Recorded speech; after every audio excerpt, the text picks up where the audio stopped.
नमस्कार। लर्निंग मंत्रा की audio lecture में आपका स्वागत है। हमारा आज का टॉपिक है समानता। स्वतंत्रता के साथ साथ समानता की अवधारणा राजनीति विज्ञान में महत्वपूर्ण है। समानता मूलतः दो दृष्टिकोण के आधार पर देखी जाती है।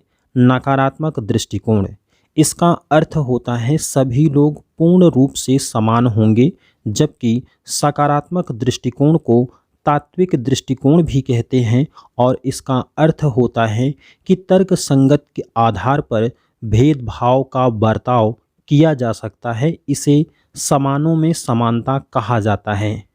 अप्पादुराई के अनुसार पूर्ण समानता उसी प्रकार असंभव है जैसे ये कहना कि पृथ्वी समतल है।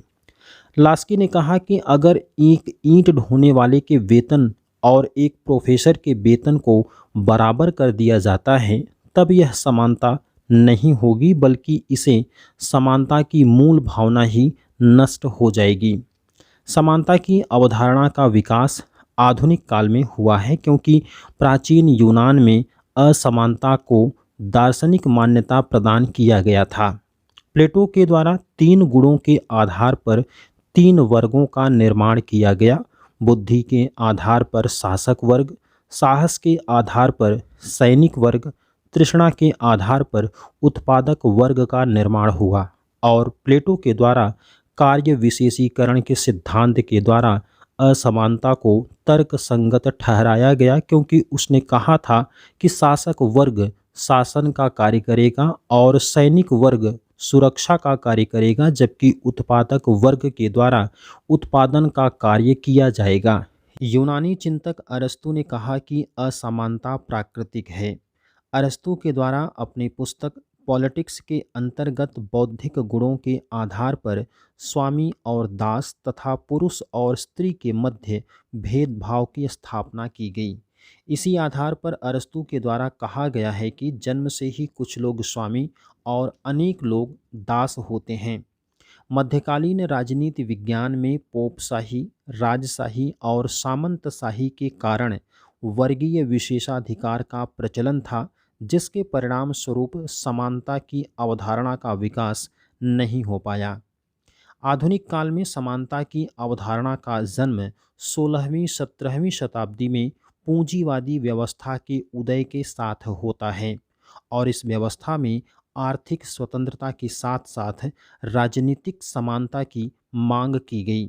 समाजवाद या मार्क्सवादी विचारक आर्थिक समानता को अन्य सभी प्रकार की समानताओं का आधार मानते हैं। लास्की के अनुसार समानता के कुछ अर्थ बतलाए गए, जैसे विशेषाधिकारों का अंत, अर्थात प्रत्येक व्यक्ति की इच्छा दूसरे व्यक्ति के इच्छा के समान है। समाज में प्रत्येक व्यक्ति को अपने विकास का समान अवसर प्राप्त होना चाहिए। आर्थिक और सामाजिक शोषण को समाप्त कर देना चाहिए। वंशानुगत आधार पर असमानता गलत होगी। सामाजिक लाभ और सुविधाएं सभी को समान रूप से दी जानी चाहिए। भारत के संविधान में समानता के अधिकार का उल्लेख अनुच्छेद 14 से 18 के मध्य किया गया है। प्रस्तावना के तहत प्रतिष्ठा और अवसर की समानता का भी उल्लेख किया गया है। समानता के प्रकारों की बात करें तो सबसे पहले हम बात करते हैं राजनीतिक समानता की। यह समानता केवल लोकतांत्रिक देशों में ही पाई जाती है। लॉक, जेएस मिल, बेंथम और लास्की के द्वारा इसका समर्थन किया गया। जेएस मिल के द्वारा पुरुषों के साथ साथ महिलाओं को भी मताधिकार प्रदान करने का समर्थन किया गया। जेएस मिल ने अल्पसंख्यक वर्ग को राजनीतिक समानता प्रदान करने के लिए आनुपातिक प्रतिनिधित्व का समर्थन किया। आर्थिक समानता की बात करें तो मार्क्सवादी विचारक इसके समर्थक हैं। इसके अलावा अन्य प्रकार के समाजवादी भी आर्थिक समानता पर बल देते हैं। ग्राहम वोलास, सिडनी वेब, जीडीएच कोल, लास्की और अन्य विचारक इसके समर्थक हैं। जीडीएच कोल के अनुसार आर्थिक समानता के बिना राजनीतिक समानता एक कपोल कल्पना है। वहीं लास्की ने कहा कि आर्थिक समानता मुख्यतः आर्थिक संतुलन की समस्या है, जिसका अर्थ है कि सभी व्यक्तियों को न्यूनतम मौलिक वस्तुओं की आपूर्ति की जानी चाहिए। मार्क्सवाद कहता है कि राज्य विहीन और वर्ग विहीन समाज में ही आर्थिक समानता की स्थापना की जा सकती है। यहाँ पर आपको ध्यान रखना है, भारतीय संविधान के भाग 4 में नीति निर्देशक तत्वों के अंतर्गत समाजवाद और लोक कल्याणकारी राज्य की स्थापना पर बल देकर भारतीय संविधान के निर्माताओं ने आर्थिक समानता की स्थापना पर बल दिया है। अब बात करेंगे कानूनी समानता की। कानूनी समानता मूलतः दो सिद्धांतों पर आधारित है, कानून का शासन और कानून का समान संरक्षण। कानूनी समानता का जन्म भी पूंजीवाद और व्यक्तिवाद के विकास के साथ होता है। कानून के शासन का विकास ब्रिटेन में हुआ, जिसका अर्थ है कि कानून सर्वोच्च है, चाहे राष्ट्रपति हो या सामान्य व्यक्ति। कानून के द्वारा सभी को अपने विकास का समान अवसर प्राप्त होगा।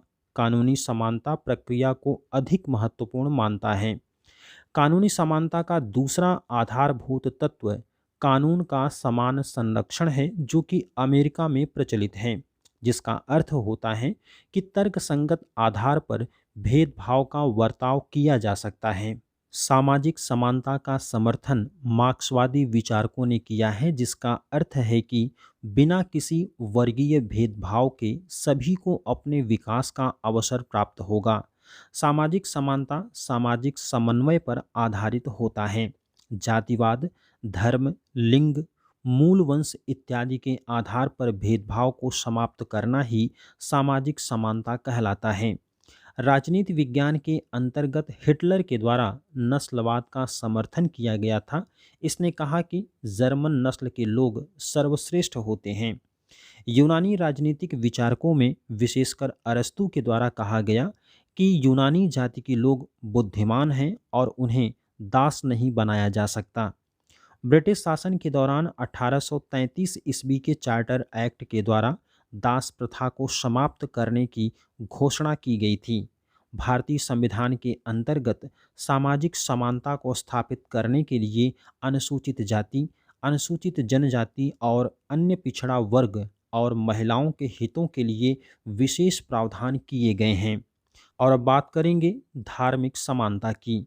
धार्मिक समानता का अर्थ है कि राज्य के द्वारा किसी धर्म विशेष का पालन नहीं किया जाएगा, बल्कि उसकी दृष्टि में सभी धर्म समान होंगे।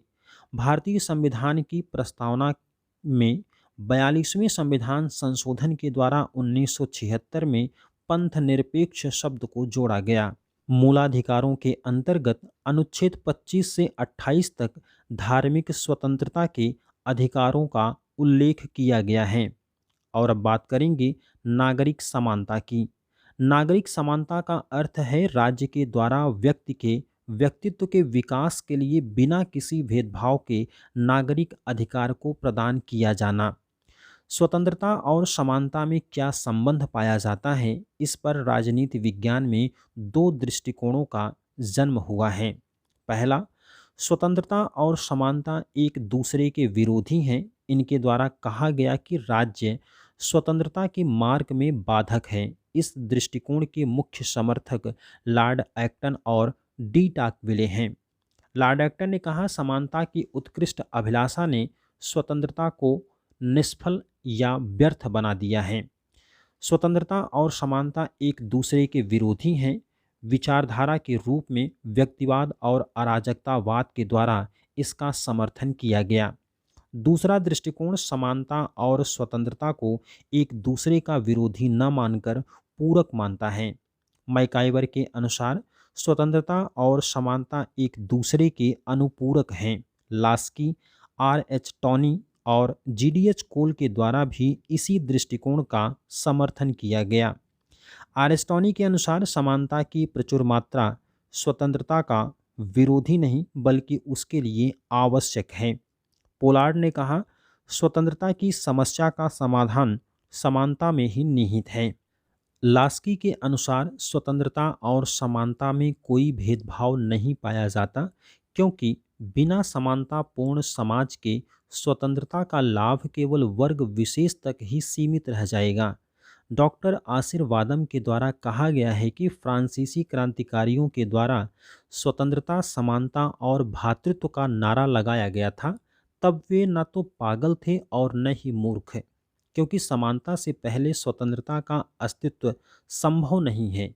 जैसे यदि आर्थिक समानता नहीं होगी तब व्यापारिक स्वतंत्रता का लाभ केवल वर्ग विशेष को ही प्राप्त होगा। इसी प्रकार यदि राजनीतिक समानता नहीं दी जाएगी तब राजनीतिक स्वतंत्रता और लोकतंत्र की स्थापना भला कैसे हो सकती है। निष्कर्ष के तौर पर यह कहना सत्य है कि स्वतंत्रता और समानता एक दूसरे के पूरक हैं। मार्क्सवादी विचारक स्वीकार करते हैं कि आर्थिक समानता युक्त समाज में ही वास्तविक स्वतंत्रता प्रदान की जा सकती है, अन्यथा स्वतंत्रता का लाभ केवल वर्ग विशेष के द्वारा ही किया जाएगा। फिलहाल आज के ऑडियो लेक्चर में बस इतना ही। अगले वीडियो में हम किसी नए टॉपिक के साथ आपसे फिर मुखातिब होंगे। तब तक के लिए मुझे दीजिए इजाज़त। नमस्कार।